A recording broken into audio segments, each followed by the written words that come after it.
gambaran dari discus intervertebralis. Lihat gambar yang B ini adalah lihat tanda panah di sini. Di sini ini menyebutkan bahwa adanya force-nya itu tuh tepat jatuh di titik fulcrum, tepat jatuh di tengah dari korpus dari vertebra, sehingga tepat jatuh di discus intervertebralis, ya, sehingga dia ini menjaga agar nuclear pulposusnya itu tidak action ke arah anterior maupun ke arah posterior. Itu kalau misalnya force-nya itu jatuh tepat di tengah dari discus intervertebralis. Coba kalau misalnya gambar yang C kalau misalnya dia ini jatuhnya di belakang, misalnya di sini ini adalah bagian sisi sini misalnya sisi posterior, ya, di sini sisi anterior.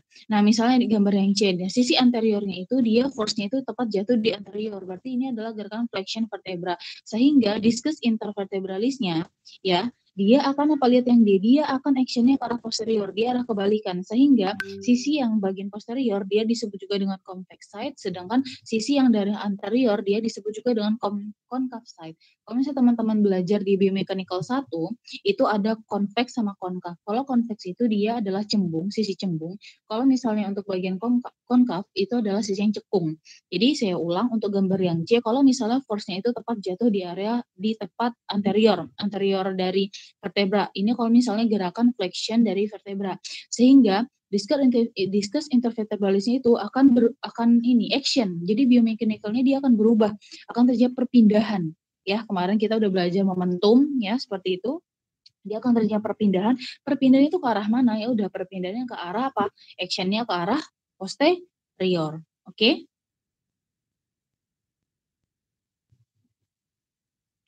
Oke, ini nggak usah di skip. Oke, sebelum ke sini saya mau menjelaskan tentang kayak misalnya apa sih itu vektor, apa sih itu moment arm, kemudian apa sih itu binding moment and axis of rotation, ya. Jadi seperti itu. Jadi pertama tuh saya recall dulu force, ya. Jadi force itu kayak beban, tapi beban yang yang kita maknai dalam 3 dimensi. Nah, itulah yang disebut juga dengan vektor, ya, seperti itu. Nah, kemudian adanya force atau vektor itu terjadi pada si sistem lever. Kemarin kita udah belajar ada sistem lever 1, 2, sama 3. Hal itulah yang disebut juga dengan moment arm, ya. Sehingga itu tuh akan menyebabkan sebuah binding moment. Jadi binding moment itu adalah pergerakan. Pergerakannya biasanya pada apa? Kalau misalnya pada vertebra, berarti dia pergerakannya pada si arcus. Misalnya proses spinosusnya, ya, seperti itu. Oke, di sini ya. Jadi coba misalnya kita lihat pada gambar yang A, ya. Pada gambar yang A di sini terjadinya crack, ya. Kita lihat kalau misalnya gambar yang A dia tuh terjadinya force-nya itu tuh tepat terjadi pada sisi apa? Sisi anterior. Kita lihat yang B. Yang B tepat terjadi pada sisi posterior. Oke, moment arm. Apa itu moment arm? Jadi moment arm itu dia ini ya. Apa namanya? Kalau saya bilang sih pergerakan sih, perpindahan kalau misalnya dia itu ada perubahan. Nah, momen arm ini akan dikorelasikan dengan spinal biomechanics, seperti itu. Nah, di sini saya dari jurnal-jurnal yang telah saya baca itu ada rumus. Nah, itu adalah M sama dengan F dikali dengan D. Jadi M itu adalah binding moment, F-nya dengan force, kemudian D-nya itu adalah length of the lever arm atau moment arm. Nah, contoh misalnya, saya bilang bahwa titik fulcrum itu bisa aja gitu tuh jatuh tepat di korpus dari vertebra, sehingga dia akan jatuh di discus intervertebralisnya, kemudian akan terjadinya transverse beban sehingga dia itu tidak ada action yang over ke arah anterior atau over action ke arah posterior. Nah, kalau misalnya di sini lihat gambar yang A. Nah, di sini force-nya itu dia berlebihan jatuhnya di anterior sehingga dia akan menyebabkan crack. Nah, di sini force. Nah, ini adalah force. Kemudian kita tarik garis karena titik fulcrum itu tepat jatuh di tengah-tengah dari korpus dari vertebra, maka kita ukur. Nah, jarak antara titik fulcrum sama force itu, maka dia disebut juga dengan length of the lever arm atau panjang, ya, kayak misalnya jarak terjadinya crack-nya ini, ya, seperti itu terhadap force itu. Nah, kemudian pada saat ini kan berarti disebabkan karena flexion vertebra yang berlebihan, ya. Akhirnya dia menyebabkan proses spinosus atau arkus yang ada di vertebra ini dia akan mengalami sebuah perpindahan yang disebut juga dengan moment, ya, yang disebut juga dengan binding moment, ya, seperti itu. Nah, Ini kalau misalnya dia flexion over flexion ke arah anterior, maka apa? Maka bending momentnya dia akan searah dengan force, maka dia akan ketarik ke arah anterior. Kita lihat yang B. Kalau misalnya yang B itu, kalau misalnya force-nya itu tepat force-nya itu dia ada di posterior ini ya, vertebra ya, sehingga apa? Sehingga nanti binding momentnya dia searah dengan force, maka dia akan apa? Ketarik. Berarti ligamen-ligamen yang ada sisi anterior, maka dia akan terstretch karena ada tarikannya menuju ke arah posterior. Seperti itu. Oke, ini momentum. Jadi momentum itu adalah hasil dari massa dikali dengan velocity atau dengan kecepatan. Nah, di sini yang kalau misalnya kita kaitkan sama si vertebra bagaimana sih? Ya udah kemarin kan udah dijelaskan Pak Wiji ada hukum Newton 1, hukum Newton 2 sama hukum Newton 3. Hukum Newton 1 itu kalau misalnya istilahnya itu benda itu akan bergerak kalau misalnya ada usaha gitu ya. Seperti itu. Nah, kemudian dan benda itu tidak akan bergerak kalau misalnya nggak ada usaha, makanya biasanya sigma F sama dengan 0. Nah, kemudian yang kedua, hukum Newton yang kedua adalah ini ya, F sama dengan M kali A. Jadi kalau misalnya pada vertebra, misalnya kemarin pada vertebra itu bisa kita lihat di sini bahwa gaya yang tepat jatuh pada sisi anterior pada sisi posterior itu dia akan mempengaruhi dari si discus intervertebralis. Entah itu actionnya nanti ke arah anterior, entah itu action dari discus intervertebralisnya itu ke arah posterior. Dan hukum Newton yang ketiga, misalnya ada aksi sama dengan reaksi. Contohnya, ini kan gambarnya terlalu kecil ya.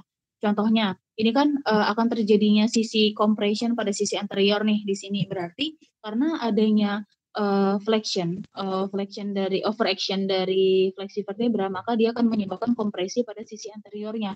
Maka dia akan seperti ini, sehingga force-nya itu tuh akan jatuh tepat di anterior dan akan menyebabkan crack pada sisi fulcrum corpus dari vertebra, sehingga binding momentnya searah dengan force itu dari ke arah anterior. Nah, itulah hukum Newton ketiga. Ada aksi sama dengan reaksi karena adanya crack di sini di tepat di fulcrum corpus dari vertebra, maka dia akan menyebabkan reaksi, yaitu adalah akan terjadinya binding moment searah dengan force. Seperti itu. Nah, contoh konkretnya seperti ini ya. Nah, misalnya ini. Nah, ini karena misalnya di sini ada sisi anterior ya, sisi anterior force-nya jatuh tepat di anterior sehingga dia akan menyebabkan ini kan terangkat nih. Ini kan di sini kan ana ligamen longitudinal anterior ya, karena dia itu tuh bersifatnya itu ligamenter dan elastin, maka dia itu bisa terulur, bisa terstretch sama tight. Jadi itu bisa tight itu kayak mendek gitu loh. Nah, jadi karena di sini ada crack ya, maka dia akan menyebabkan apa? Perubahan atau momentum perpindahan dari si arcus dari vertebra, maka dia akan ketarik ke arah anterior, searah dengan force ya. Makanya itulah yang disebut juga dengan hukum Newton ketiga. Oke, ini adalah di sini kita bisa melihat bagaimana dari force-nya di mana, kemudian length of the lever arm, kemudian sama binding moment-nya itu bagaimana. Lihat yang gambar A, gambar ini adalah posisi flexion, gambar B adalah posisi neutral dari vertebra, kemudian yang C ini adalah posisi extension vertebra, ya seperti itu. Nah, kemudian kita lihat di sini. Nah, lihat di sini. Nah, ini berarti ini ada gerakan dari flexion vertebra. Sama, bagaimana kita cara mengukur binding momentnya? Di mana sih terjadi binding momentnya? Ya udah, binding moment itu pasti terjadi pada apa? Pada sisi bukan sisi posterior, tapi itu kayak otot atau ligamen yang mengalami respon ya seperti itu. Misalnya posisi kita flexion dari vertebra, maka force-nya itu jatuh tepat di area sisi anterior dari vertebra. Kemudian kita ukur dari jarak antara titik fulcrum sama si force-nya. Saya nggak minta teman-teman jaraknya misalnya berapa 2 cm, 3 cm, enggak. Saya cuma pengen teman-teman tahu aja maknanya.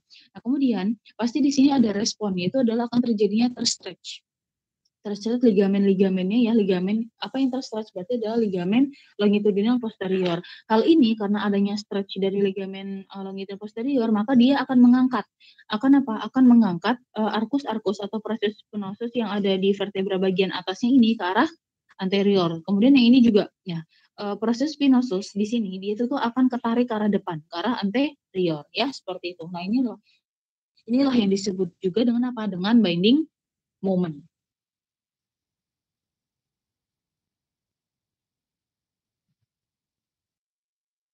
Oke, ya.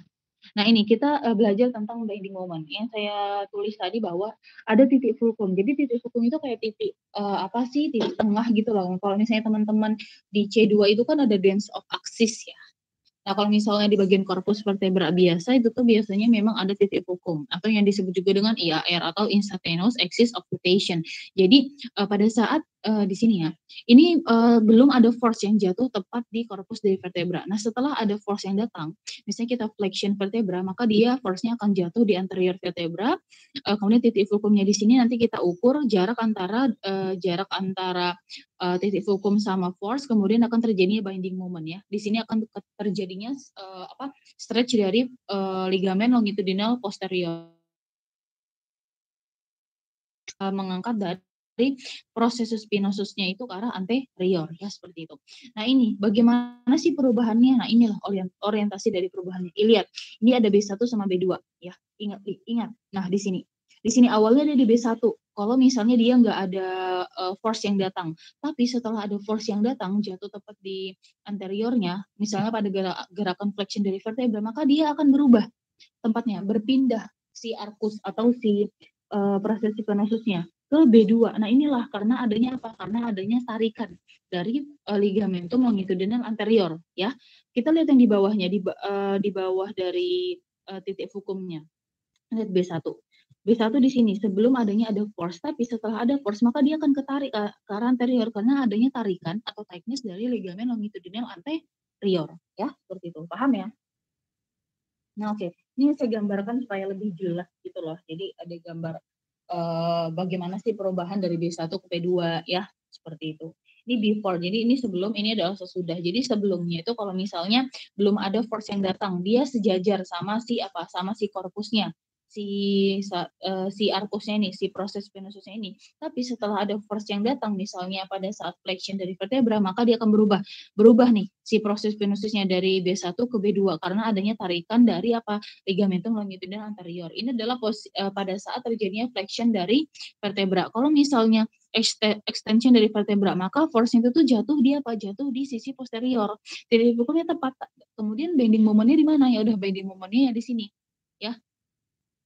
Bending momennya di sini, di sini, di sini. Di sini binding momennya. Maka apa? Maka ligamen longitudinal posterior yang di sini dia akan tightness. Sehingga dia akan menarik ligamen longitudinal anterior ke sini menuju searah dengan force yang datang. Gitu ya. Berarti daerah-daerah yang di sini dia akan terjadinya compression. Daerah yang di sini dia akan menjadi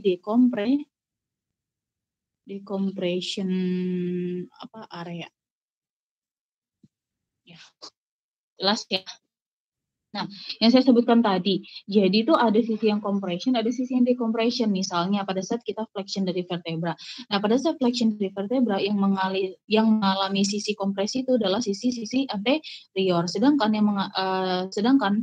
untuk sisi posteriornya dia akan terjadinya decompression area. Begitu juga dengan ekstensi. Pada saat ekstensi dari vertebra, maka sisi anterior itu akan decompression area, sedangkan untuk sisi posteriornya akan terjadinya compression area.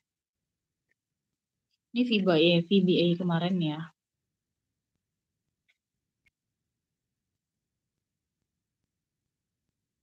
Oke, sampai sini ada pertanyaan untuk PPT yang ini?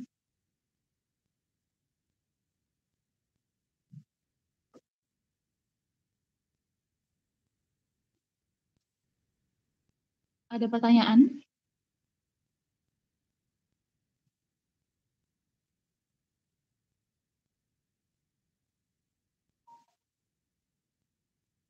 Jelas ya?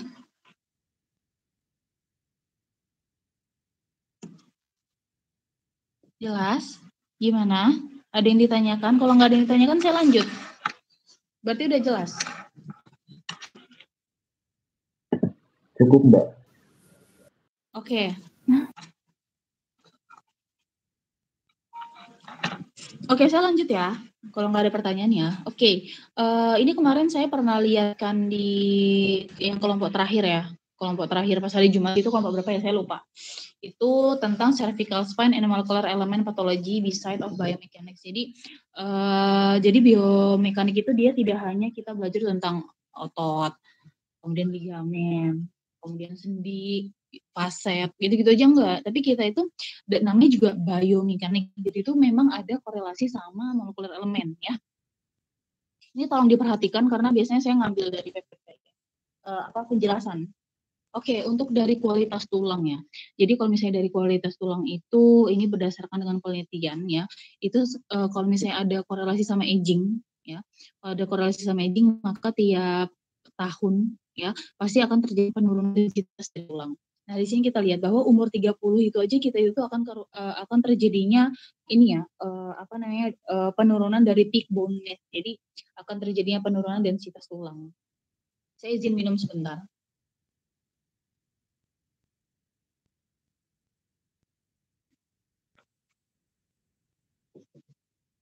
Terus pada usia 50 tahun ya, apalagi kalau misalnya dia itu pada wanita, cenderung pada wanita memang akan terjadinya proses penurunan densitas tulang sejatinya.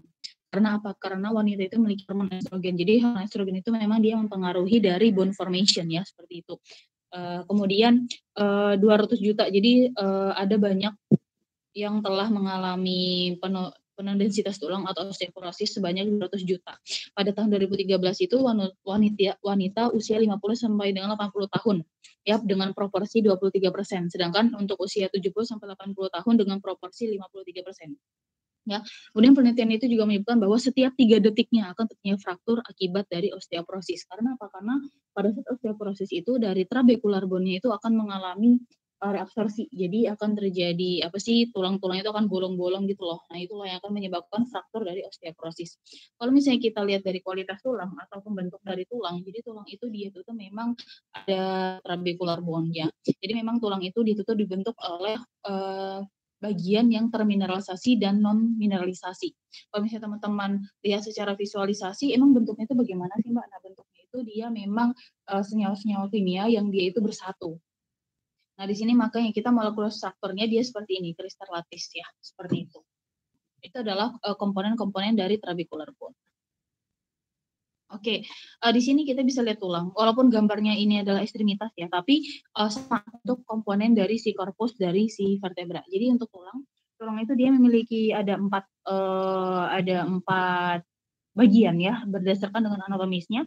Yang pertama itu ada subperiosteal. Jadi subperiosteal itu dia adanya periosteum. Jadi periosteum itu adalah pelindung dari tulang, kemudian tempat lewatnya vaskularisasi juga di sana ya, seperti itu.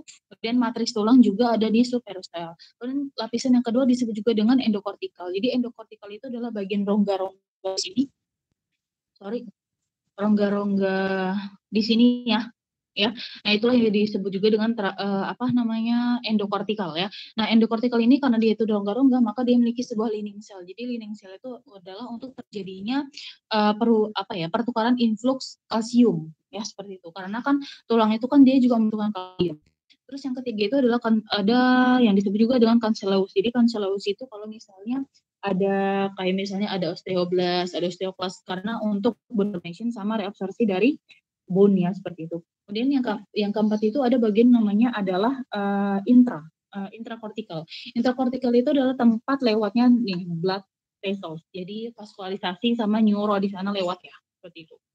Nah, pembentuk dari tulang itu apa aja? Dia ada 65% extracellular matrix ya, 10% water, kemudian 1% lipid, 25% organik material, 90% tipe 1. Jadi misalnya dia ada organik material yang apa? Misalnya ada osteoblast sama si osteoclast. Osteoblast itu dia berfungsi untuk bone formation, sedangkan osteoclast itu dia berfungsi sebagai reabsorpsi dari tulang. Kalau misalnya ada patologis pada misalnya vertebra, disebabkan karena apa? Kalau misalnya ini kurang ya dari misalnya sel-sel matriksnya itu dia bukan 65%. Makanya hal inilah disebut juga dengan loss of composition. Makanya dia akan melakukan sebuah patologis misalnya osteoporosis, degenerasi, diskus intervertebralisnya, prolapse seperti itu ya. Oke. Kita akan bahas dari bone formation. Jadi setiap manusia itu pasti dia akan terjadinya regenerasi dari pertumbuhan tulang ya. baik itu saya, teman-teman, itu semuanya pasti akan mengalami proses ini. Nah, hal ini disebut juga dengan osteoblastogenesis sama si osteoklastogenesis. Kenapa harus terjadinya osteoblastogenesis sama osteoklastogenesis? Karena ini untuk terjadinya homeostatis atau keseimbangan. Nah, osteoblastogenesis itu adalah proses yang untuk membuat sel yang disebut juga dengan osteosit. Jadi osteosit adalah bentuk sel yang harus dikirim ke matriks tulang untuk terjadinya bone formation. Ya, misalnya osteoblastogenesis dia terdiri dari 3 fase, ada fase proliferasi, maturasi, dan terminasi. Pada saat proliferasi, jadi itu dia baru memulai untuk membentuk sebuah osteoblast. Nah, itu sel awalnya itu dari mana ya? Sel awalnya dari mesenchymal stem cell. Mesenchymal stem cell dia akan berikatan sama sebuah sitokin yang disebut juga dengan beta-tanin. Kemudian dia akan berubah menjadi osteokondrosit prekursor. Kemudian dia akan berikatan lagi sama HIF1 sama MSX2. Kemudian dia akan ditambah lagi distimulasi dengan RUNX2. Nah, kemudian dia akan berubah selnya, berubah menjadi osteoblast, tapi yang imatur, jadi dia belum matang. Nah, supaya dia matang, maka kita harus berikatan lagi sama RUNX2. Ya, dia akan berubah menjadi osteoblast yang matur atau matang. Nah, osteoblast yang matur atau matang ini, dia itu tidak bisa langsung dikirim ke tulang untuk terjadi bone formation. Tidak, dia harus diubah dulu menjadi osteosit. Nah, osteosit ini baru dikirim ke matriks tulang untuk terjadinya proses bone formation. Nah, kemudian dari matur osteoblast itu dia tidak hanya dibentuk menjadi osteosit, tapi dia dibentuk menjadi lining cell. Jadi lining cell itu adalah sel yang bekerja untuk pertukaran influx kalsium ya, Ca2+ di dalam tulang. Kemudian kalau misalnya osteosit ini sudah dikirimkan ke dalam matriks tulang, maka lama-lama untuk terjadinya osteoklastogenesis dia harus apoptosis dulu. Apoptosis itu disebut juga dengan kematian sel secara terprogram. Ya, supaya apa? Supaya terjadinya proses osteoblastogenesis. Nah, setelah terjadinya osteoblastogenesis akan terjadinya osteoklastogenesis, ya. Jadi apa sih osteoklastogenesis itu? Jadi osteoklastogenesis itu adalah ini ya, sebuah proses perombakan tulang atau reabsorpsi dari bone formation tadi ya. Nah, dari mana sih awalnya? Awalnya kan osteosit itu kan sudah dibentuk tuh dari osteoblast yang matur, kemudian dikirim ke dalam matriks tulang yang disebut juga dalam bentuk sel-sel osteosit. Nah, sel-sel osteosit ini dia bisa langsung berfusi untuk menjadi sebuah sel-sel osteoklast, tapi dia harus berikatan dulu sama si rengkel. Rengkel ini adalah reseptor aktivator nerve factor KB ligand ya. Jadi dia osteosit ini dia harus berikatan dulu sama rengkel, kemudian dia bisa berfusi. Jadi berfusi itu di belah diri ya, sehingga dia akan membentuk sebuah osteoklast secara imatur kemudian matur. Nah, kemudian dia akan lama-lama akan terapoptosis. Setelah terapoptosis maka dia kembali lagi ke proses yang disebut juga dengan osteoblastogenesis ya. Oke, paham ya? Oke, kemudian itu saya bahas yang tadi itu bahas tentang normalnya ya, normalnya. Sekarang kita akan bahas tentang degenerative cervical myelopathy karena kita lebih kita kan bahas ke segmen cervical ya seperti itu. Nah di sini bagaimana sih kalau memang namanya juga degeneratif? Kalau adanya degeneratif berarti teman-teman udah langsung menggarisbawahi, oh berarti ini aging, oh berarti ini terjadi pada lansia, seperti itu ya. Oke, pada saat terjadi degenerative cervical myelopathy, pasti akan terjadi spine deformity instability. Deformity itu berarti adanya kecacatan atau deformitas, atau instability berarti itu ligamen-ligamennya itu akan mengalami laxity, ya. Misalnya, dia akan terjadi deformitas kipotik. Awalnya itu segmen cervical itu lordosis, tapi karena adanya degenerative cervical myelopathy, berarti dia ada apa? Ada perubahan, misalnya menjadi kurva kipotik, maka akan menyebabkan peningkatan tekanan intermedula, gangguan mikrosirkulasi, kemudian menyebabkan demyelinisasi sehingga kehilangan fungsi neuron dan akan terjadi myelopathy. Disebut biomechanical changes.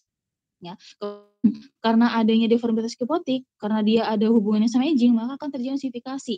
Nah, osifikasi itu ada penebalan, misalnya ada penebalan dari ligamen longitudinal anterior serta ligamen longitudinal anterior dan ligamentum flavum. Ya. Oke, lihat dari gambar ini bagaimanakah biomechanical changes-nya, bagaimana perubahan biomekaniknya. Yang ini adalah gambar pada saat normal ya. Normalnya cervical lordosis ini adalah sistem level yang pertama. Load-nya itu jatuh di anterior dan dia itu tuh searah dengan gravitasi ya.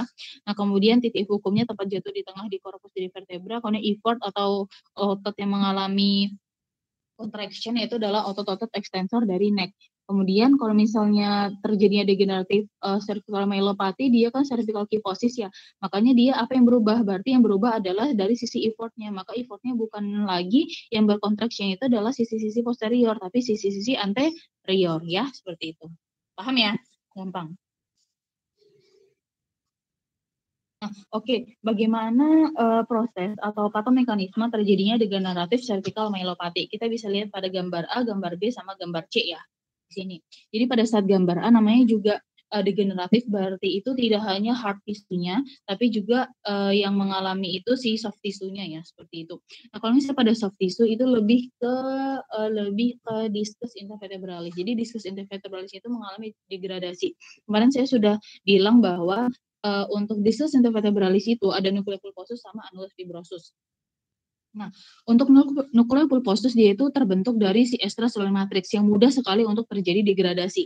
Pada saat ada aging, maka extracellular matrix pembentuk dari nucleus pulposus itu dia akan degradasi sehingga dia akan menyebabkan blood vessel ingrowth. Jadi itu tidak ada perkembangan aliran darah ya atau drainase yang dari sana sehingga dia akan menyebabkan gangguan nutrisi pada discus intervertebralis. Kemudian akan terjadi osifikasi dari ligamen. Jadi ada penebalan dari ligamen-ligamen longitudinal.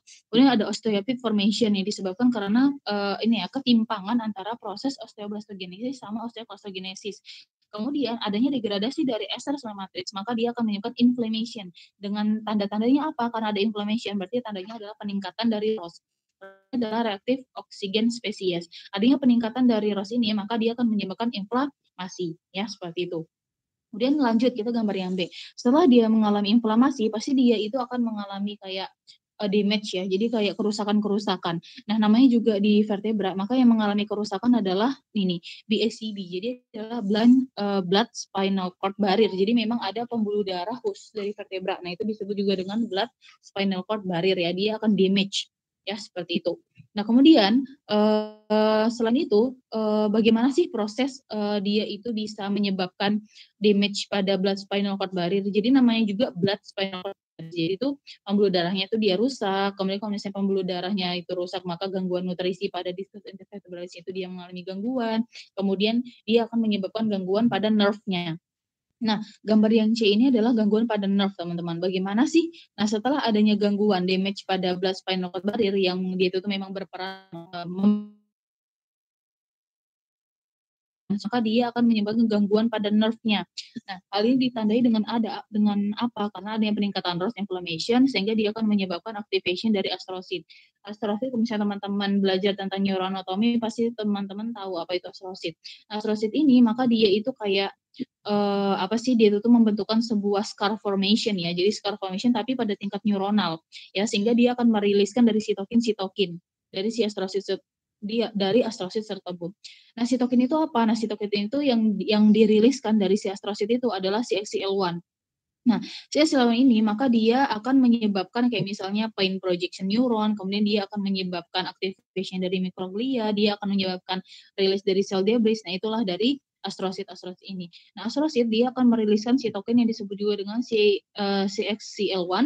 Nah, si XCL1 ini maka dia harus berikatan dulu sama apa? Sama si reseptor yang ada di akson di badan saraf ya, badan saraf dulu ya di sini ya. Yang disebut juga dengan apa reseptornya? Reseptornya itu adalah CXCR2 ya. Di sini kalau misalnya udah ada ikatan antara CXCL1 sama si reseptornya itu adalah CXCR2, maka dia akan menyebabkan apa? Menyebabkan kayak damage pada badan sel sama si akson-aksonnya ya, seperti itu. Ya, kemudian karena ini sudah damage ya, warna merah ya ini ya, udah mengalami kerusakan. Nah, maka dia akan menyebabkan apa? Maka dia akan menyebabkan misalnya neutropil. Jadi neutropil ini merupakan sel-sel imunitas ya. Namanya juga ada inflammation, pasti ada sel-sel imun yang harus menetralkan. Nah, di sini ada neutropil. Nah, neutropil ini maka dia akan meriliskan dari MPO, kemudian akan terjadi NADPH oksidase, kemudian akan terjadi rilis dari sitokin ya, sama rilis dari MP9. Nah, kemudian dari badan sel ini sendiri, maka dia akan menyebabkan kayak gangguan. Misalnya ada axonal injury ya. Bagaimana terjadi axonal injury? Jadi seperti ini. Nah, ini kan baru yang mengalami kerusakan kan si badan ini ya, badan selnya ini ya. belum sampai ke aksonal. Nah, kok tapi dia bisa ke aksonal. Nah, bagaimana caranya? Jadi kalau misalnya dia itu tuh aktif dari mikroglia. Kalau misalnya ada aktif dari si astrosit, maka dia juga kemungkinan akan terjadi aktif dari mikroglia. Nah, mikroglia ini, sel mikroglia ini, maka dia akan aktif dan akan meriliskan dari sitokin ini. Riliskan dari sitokin. Apa itu sitokinnya? Maka sitokinnya itu adalah si CX3CR1, ya, maka dia akan berikatan sama reseptor yang ada di dalam selnya, yaitu adalah CX3CL. Nah, dia akan berikatan sehingga dia akan menyebabkan keluarnya sel-sel debris, ya. Sel-sel debris itu maka dia akan menyebabkan ini axonal injury, demyelinisasi sama degenerasi Wallerian, ya, seperti itu. Nah, hal-hal inilah yang dia akan juga mengaktifkan dari oligodendrosit. Oligodendrosit maka dia akan meningkatkan inflammation, baik itu pada badan sel sarafnya, baik pada aksonal dari badan selnya ini, ya. Ya, misalnya akan terjadi axonal injury, demyelinisasi, degenerasi Wallerian, ya, seperti itu. Nah, kemudian apa lagi? Kemudian dia akan menyebabkan dari adanya aktivasi dari astrosit, aktivasi dari mikroglia, aktivasi dari oligodendrosit, neutrofil, maka dia akan menyebabkan pain projection neuron. Maka dia akan terjadinya peningkatan dari interleukin 1 beta, habis itu ada peningkatan dari brain derived neurofactor, kemudian ada TNF alpha sama reaktif oksigen spesies. Nah, hal inilah yang akan menyebabkan apa? Yang akan menyebabkan misalnya terjadinya nyeri menjalar, radicular pain, kesemutan. Berarti itu udah kena sampai ke axonal injury. Jadi kalau misalnya saya ngasih mekanisme dari degenerative cervical myelopathy, berarti teman-teman jelaskan semua tadi, ya, mulai dari gambar A, B sampai dengan C sampai dia menyebabkan kesemutan. Itu dari molekular elemen. Tapi kalau misalnya dari disambungkan lagi dengan biomechanical changes-nya, berarti yang ini, ya. Gitu. Oke, untuk yang ini sudah, ya, binding moment, ya. Tadi kita udah bahas. Terus ini juga udah dari desain interpretabilisnya tadi sudah secara molekular elemen, ya. Kemudian yang ini udah, ya, normal interpretable diskus, jadi akan terjadinya perubahan pada ketinggian sama diameter. Ya, kenapa dia menjadi tipis atau thinning vertebra, ya, thinning corpus vertebra, karena tidak ada terjadinya blood vessel ingrowth, kemudian tidak ada vaskularisasi di sana sehingga dia akan menyebabkan kematian jaringan, ya. Ini adalah bagian-bagian dari hernia diskus. Dia ada prolaps, jadi prolaps itu dia keluar nuclear pulposusnya tapi tidak sampai merobek dari anus fibrosus. Extrusion itu kalau misalnya dia sudah merobek dari anus fibrosus, kalau misalnya sequestration itu dia sudah masuk ke dalam foramen intervertebralis. Terus untuk dermatom sama myotom, ya, misalnya adanya terjadi degeneratif cervical myelopathy pada misalnya C5 sampai C6.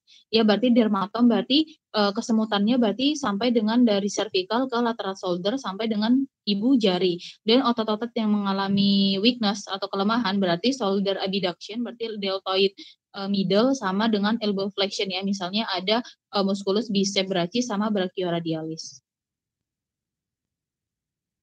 Oke, ini adalah gambaran-gambaran, ini adalah batang otak, ya. Kenapa itu memang saya jelaskan, jadi dia memang memiliki sebuah blood-brain barrier tersendiri, kemudian blood spinal cord barrier tersendiri. Ini adalah gambaran-gambaran dari spinal cord. Jadi spinal cord itu dia ada gray area sama white area, ya. Ini yang tidak tervisualisasi yang ini. Nah, ini adalah kayak misalnya ramus sama plexus saraf-saraf. Seperti itu. Oke, sampai sini apakah ada pertanyaan? Sudah selesai? Ini cukup, ya?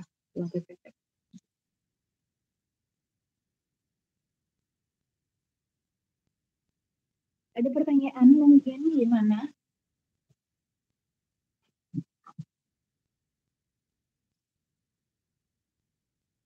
Cukup, ya? Jelas, ya? Apa ada yang kurang jelas?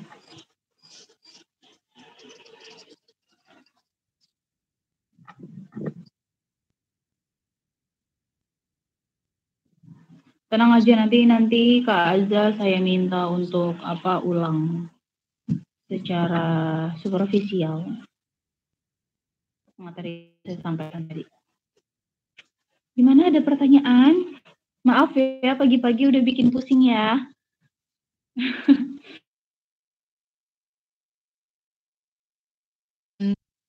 Saya juga nggak tahu kenapa jam 6.30. Biasanya itu jam 7 gitu ya. PPT-nya tenang aja, PPT-nya udah saya upload di Schoology, jadi teman-teman tinggal download. Udah. Terus untuk tapi teman-teman kalau misalnya ujian itu nanti jangan terlalu plek ke PPT, tapi biasanya memang saya lebih ke pada saat saya jelaskan gitu sih. Ya. Oke, kalau nggak ada pertanyaan, kita akhiri. Cepet juga ya, jam 7:09. Siapa tahu ada yang mau sarapan dulu atau mau ada yang lanjut tidur. Kayaknya saya mau lanjut tidur deh, soalnya saya begadang. Saya tidurnya jam 3 soalnya. Nggak ada pertanyaan? Nggak ada? Jelas semua ya? Oke, baik. Terima kasih atas perhatiannya pagi ini. Selamat beraktivitas ya. Mohon maaf kalau misalnya saya banyak salah kata dan perbuatan. Nanti kita akan ketemu lagi. Paling sama Kak Aza ya, hari ini ya. Sama Kak Aza sama Pak Wiji. Ya, saya ada keperluan di luar. Oke, terima kasih teman-teman. Saya akhiri dan sekalian izin live. Wassalamualaikum warahmatullahi wabarakatuh. Waalaikumsalam.